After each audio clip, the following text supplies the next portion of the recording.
সুবর্ণ সুযোগ মিস দেওয়া যাবে না। কারণ রোজার মাসে তাহাজ্জুদ পড়লে যে পরিমাণ লাভ হয়, আমার মনে হয় কেউ যদি জানতে পারে, বুঝতে পারে, সেই বান্দা সেই বান্দি কখনো রমাজান মাসে তাহাজ্জুদ মিস দিতে পারবে না।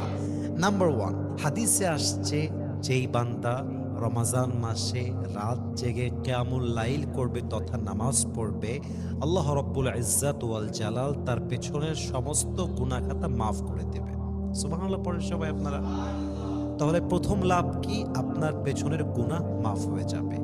দ্বিতীয় লাভ হলো যে বান্দা তাহাজ্জুদ গুজার হবে তার সাথে আল্লাহর সম্পর্ক জুড়ে যাবে, তার সাথে আল্লাহর সম্পর্ক হবে বন্ধুত্বের মতো।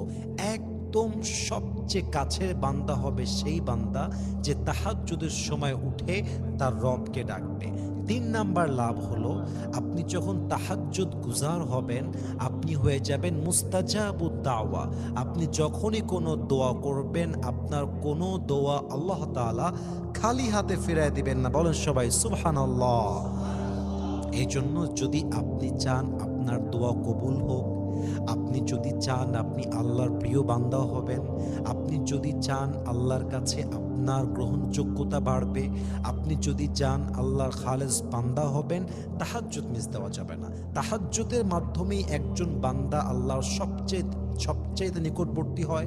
তাহাজ্জুদের মাধ্যমে একজন বান্দা তার মনের ইচ্ছা পূরণ করতে পারে দোয়ার মাধ্যমে।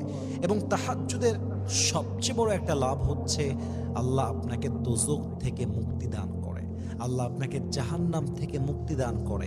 অতএব যারা জাহান্নাম থেকে মুক্তি পেতে চান, আল্লাহর কাছে সম্মান পেতে চান, আল্লাহর বন্ধুত্ব পেতে চান, আল্লাহর কাছে আপনার দোয়াটা যদি কবুল করাতে চান, তাহাজ্জুদ মিস দেওয়া যাবে না।